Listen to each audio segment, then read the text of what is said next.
Halo guys, Assalamualaikum warahmatullahi wabarakatuh. Saya Abdul Maslah Kaisan akan kembali bercerita mengenai sejarah.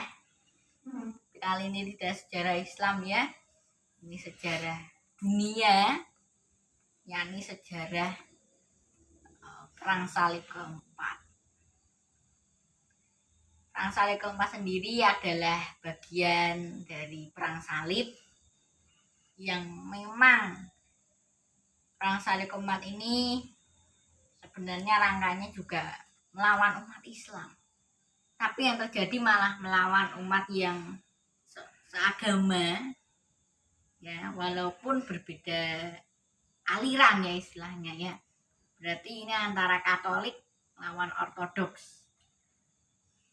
Perang Salib keempat ini terjadi dari tahun 1202 hingga tahun 1204. Kalau dihitung-hitung berarti Perang Salib keempat ini hanya berjalan 2 tahun saja, ya tidak terlalu lama. Tapi justru periode Perang Salibnya yang lama, Perang Salib 1 sampai 9. Kalau Perang Salib 1, Perang Salib 2 itu kadang waktunya tuh 1 tahun, 5 tahun, 2 tahun, atau 3 tahun gitu.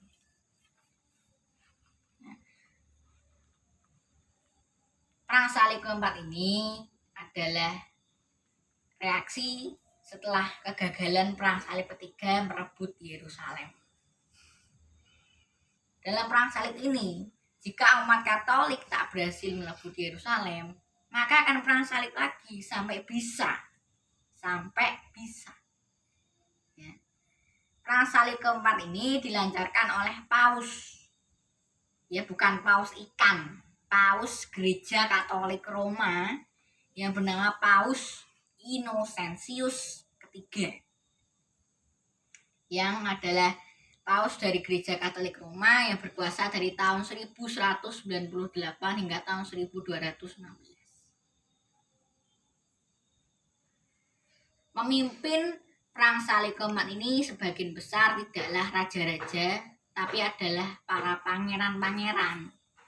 Kalau Perang Salib ketiga itu disebut dengan Perang Salib para raja, karena memang Perang Salib ketiga yang terjadi antara tahun 1189 hingga tahun 1192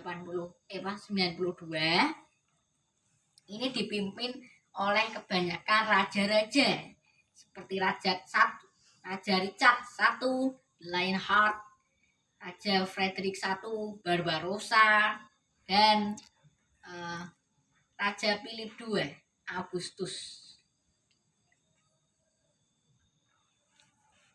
Kalau Perang Salib keempat ini tidak dipimpin oleh raja, tapi pangeran-pangeran di wilayah-wilayah kecil, seperti di wilayah Montferrat dan wilayah Flandria. Pemimpinnya yakni Raja Baldwin IX dari Flandria dan Boniface de Montferrat. Awalnya Paus Innocentius ketiga menyerukan Perang Salib keempat ini tidak langsung merebut Yerusalem, tapi merebut Mesir terlebih dahulu. Kenapa Paus Innocentius III lebih memilih menyerang Mesir terlebih dahulu ketimbang Yerusalem? Karena Mesir saat itu adalah pusat dari dinasti Ayyubiyah yang memang didirikan oleh pahlawan Muslim dalam Perang Salib ketiga, yakni Salahuddin Al-Ayyubi pada tahun 1171. Karena menurut Paus Innocentius ketiga, karena Mesir adalah pusat dari dinasti Ayyubiyah, dinasti Ayyubiyah ini selain menguasai Mesir juga menguasai Suriah dan Yerusalem. Maka menurut Paus Innocentius III, jika berhasil menguasai dinasti Ayyubiyah, maka akan gampang jika menguasai Yerusalem. Jadi dalam rangkanya ini sebenarnya untuk merebut Mesir terlebih dahulu, karena Mesir itu adalah kunci dari keberhasilan merebut Yerusalem, ya, kunci. Ya, bukan kunci rumah. Kunci untuk merebut Yerusalem adalah merebut Mesir terlebih dahulu. Karena dinasti Ayyubiyah kala itu kan menggantikan dinasti Fatimiyah. Kalau Ayyubiyah ini Islam Sunni, Fatimiyah itu Syiah. Kemudian akhirnya Boniface de Montferrat dan Raja Baldwin IX dari Flandria akhirnya berangkat menuju Mesir. Tapi malah tidak jadi ke Mesir, malah jadinya ke Konstantinopel. Saat itu di Konstantinopel, yakni Kekaisaran Romawi Timur, sedang dipegang oleh Wangsa Angelos yang menggantikan Wangsa Komnenos setelah Ishak II Angelos menggulingkan kaisar terakhir dari Wangsa Komnenian yang bernama Andronikos I Komnenos. Ishak II Komnenos akhirnya digulingkan oleh kakaknya yang bernama Alexios III Angelos. Kemudian anak dari Ishak II yakni Alexios IV Angelos akhirnya mengirim surat kepada pasukan salib yang kala itu harusnya merebut Mesir. Di sana Alexios IV menjanjikan beberapa uang agar pasukan salib itu mau datang ke Konstantinopel untuk membantu memulihkan tahta ayahnya yang sudah digulingkan oleh kakaknya Alexios III Angelos. Ya, jadi Alexios IV Angelos ini mengirim surat ke Boniface de Montferrat dan Baldwin IX untuk membantu merestorasi atau membantu ayahnya merebut kembali tahtanya. Gitu. Dan di sini Alexios IV juga akan menjanjikan upah, menjanjikan duit, menjanjikan uang kepada pasukan salib untuk perbekalan mereka ke Mesir. Ya, pada saat itu Alexios IV dititipkan ke Philip of Swabia yang merupakan teman dari Boniface of Montferrat. Akhirnya Boniface of Montferrat dan Baldwin IX of Flandria akhirnya tidak jadi ke Mesir, jadinya ke Konstantinopel. Ya, jadinya ke Konstantinopel. Kemudian mereka bergerak ke timur, di mana salah satu penyerangan pasukan salib Konstantinopel selain karena permintaan bantuan dari Alexios IV Angelos juga karena ambisi dari Republik Venesia yang kala itu memang menguasai Laut Mediterania, entah itu Laut Mediterania Barat maupun Timur. Selain bisa menguasai Laut Mediterania Barat maupun Timur, maka Republik Venesia juga ingin menguasai kota Konstantinopel, kota terkaya di dunia saat itu. Dengan menguasai kota terkaya di dunia saat itu, maka Venesia juga bisa menguasai perdagangan di Laut Iran atau Laut Hitam. Ya. Ambisi Doge Venesia saat itu, Doge Enrico Dandolo juga telah menjadi dalang serangan pasukan salib ke Konstantinopel. Jadi kapal-kapal pasukan salib ini didanai dan dibiayai oleh Republik Venesia. Ya. Kemudian mereka menyerang kota Zadar. Kota Zadar atau kota Zara berada di daerah kawasan Dalmatia atau sekarang adalah kawasan pelabuhan di pantai Kroasia yang notabene juga milik Raja Hungaria yang juga beragama Kristen Katolik, yang dimana Raja Hungaria itu ikut dalam perang salib keempat, tapi ternyata tidak ikut. Ya. Kemudian akhirnya mereka bergerak ke Konstantinopel dan melakukan serangan. Hingga akhirnya mereka berhasil memasuki Konstantinopel. Ya. Akhirnya Alexios IV dan Ishak II Angelos berhasil menggulingkan Alexios III Angelos dan menawannya di dalam penjara. Dan Ishak II Angelos dinobatkan menjadi Kaisar Romawi Timur Bizantium untuk kedua kali. Alexios IV Angelos juga naik sebagai Kaisar Kanan Romawi Timur. Kaisar Kanan Romawi Timur juga naik, gitu ya. Akan tetapi menyusul pada awal tahun 1204 terjadi pemberontakan rakyat. Pada Mereka tidak suka dengan pemerintahan Alexios IV Angelos dan menggulingkan Kaisar Alexios IV Angelos beserta Ishak II Angelos. Pemimpin dari pemberontakan rakyat itu adalah Alexios V Doukas. Ya. Akhirnya Ishak II Angelos dan Alexios IV Angelos terbunuh. Kemudian Alexios V Doukas mengangkat diri menjadi kaisar baru, menjadi Alexios V Doukas. Kemudian Alexios V Doukas itu berjanji untuk mengusir pasukan salib dari Konstantinopel. Akhirnya berhasil tuh. Apa yang terjadi? Mereka marah. Ya, mereka marah. Ya. Pasukan salib ini marah dan menyerang kembali. Dan akhirnya Konstantinopel runtuh. Alexios V Doukas terpaksa melarikan diri ke Trakia. Akhirnya disinilah terjadi peristiwa yang menodai hubungan antara gereja Katolik Barat dengan gereja Ortodoks Timur. Mana pada saat itu pasukan salib melakukan pembantaian besar-besaran di dalam kota Konstantinopel. Ya.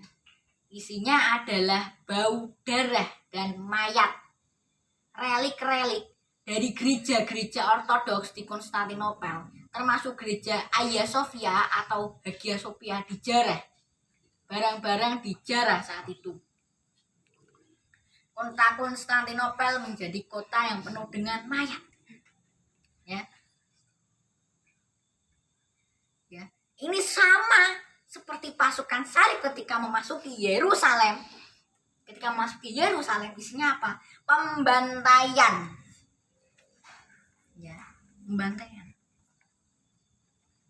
Mereka kemudian membawa pulang barang-barang jarah dari Konstantinopel untuk dibawa ke Italia, termasuk salah satunya tuh yang dibawa pulang itu adalah kuda Santo Markus yang kemudian dijadikan patung di depan Basilika Santo Markus di Italia. Jadi yang di Italia itu jarahan dari Konstantinopel itu. Yang jarah itu juga dari Republik Venesia, itu juga ambisi. Republik Venesia itu ingin menguasai perdagangan Konstantinopel. Karena kan kota Konstantinopel ini letaknya strategis di antara dua benua. Ya. Barat itu benua Eropa, timur itu benua Asia. Ya. Akhirnya setelah itu Raja Baldwin IX of Flanders mendirikan kekaisaran baru yang bernama Kekaisaran Latin Konstantinopel, di mana adalah kekaisaran Katolik yang berdiri di atas tanah Ortodoks. Ya, akhirnya kekaisaran Romawi Timur runtuh, tapi belum pertama kali, dan mengangkat diri menjadi Raja Baldwin I of Flandria. Hal ini sekaligus membuat Paus Innocentius III marah dan ekskomunikasi semua orang yang terlibat dalam peristiwa perang salib keempat ini. Karena tujuan mereka itu seharusnya tuh merebut Mesir. Lah kok malah nyerang Konstantinopel. Dan jaluke piye? Ini juga menandai hubungan yang tidak baik. Karena sejak tahun 1054 semenjak Paus Leo IX itu mengucilkan Michael I Kerularios, ya, Patriark Konstantinopel saat itu, gereja timur itu berpisah dari gereja barat. Maka didirikanlah Kekaisaran Latin Konstantinopel yang berdiri hampir 1 abad. Raja Baldwin I akhirnya mengangkat diri sebagai Kaisar Latin Konstantinopel hingga tahun 1261. Ya, tapi kesalahan terbesar pasukan salib adalah tidak menguasai wilayah Nikea, wilayah Trebizond, wilayah Epirus.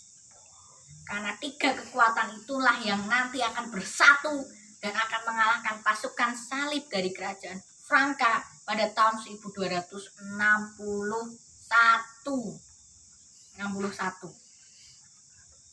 Ya, karena ini ada 3, yakni suksesor Romawi Timur setelah penyerangan pasukan salib Konstantinopel tahun 1204, yakni Imperium Nikea di bawah Wangsa Laskaris, Imperium Trebizond, dan Despotat, yakni Kepangeranan Epirus.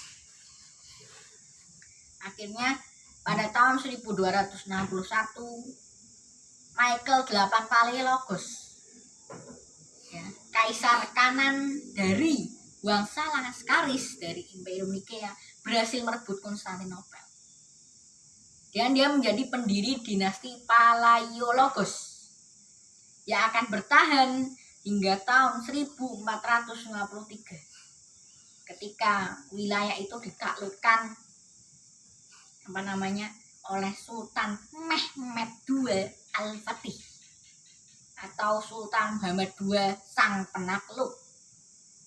Pada saat ia melakukan Konstantinopel pada tahun 1261, ia merestorasinya. Tapi apa yang terjadi? Romawi Timur bangkrut, entah itu keuangan, ekonomi, barang-barang jarahan dibawa pasukan salib ke Eropa, isinya bangkrut, kas ekonomi bangkrut, ya kan? Kas ekonomi bangkrut, nggak punya uang lagi, ya. Terus ditambah perang saudara antara John 5 Palaiologos sama John 6 Ngantakozenos, gimana nggak runtuh? Gitu. Karena setelah peristiwa ini Bizantium memang berdiri, tapi udah nggak Bizantium kayak dulu. Bizantium udah lemah, titik lemah, merosot aja, merosot. Pernah ya ada suatu ketika Urban, yakni insinyur tentara Hungaria yang kala itu menawarkan meriam kepada kepada Kaisar Konstantin 11. Konstantin 11 itu sebenarnya tertarik sama Urban lah. Urban ini akhirnya yang membuatkan meriam untuk Sultan Mehmed II Al-Fatih. Tapi Kaisar Konstantin 11 jawabnya apa? Saya nggak punya uang. Kaisar nggak punya uang ini, gitu. Ini berarti bangkrut ini Kaisar nggak punya uang, gitu. Kaisar jawabnya gini ke Urban, Kaisar Konstantin 11. Maaf ya, saya nggak tertarik. Saya tertarik tapi saya nggak punya uang. Jadi kamu tawarin aja kurang yang lebih berduit. Akhirnya ditawarin ke Sultan Mehmed Al-Fatih dan akhirnya berhasil melakukan Konstantinopel. Karena setelah penyerangan ini adalah penyerangan satu-satunya. Karena dalam sejarah kota Konstantinopel tidak pernah dimasuki oleh satupun musuh.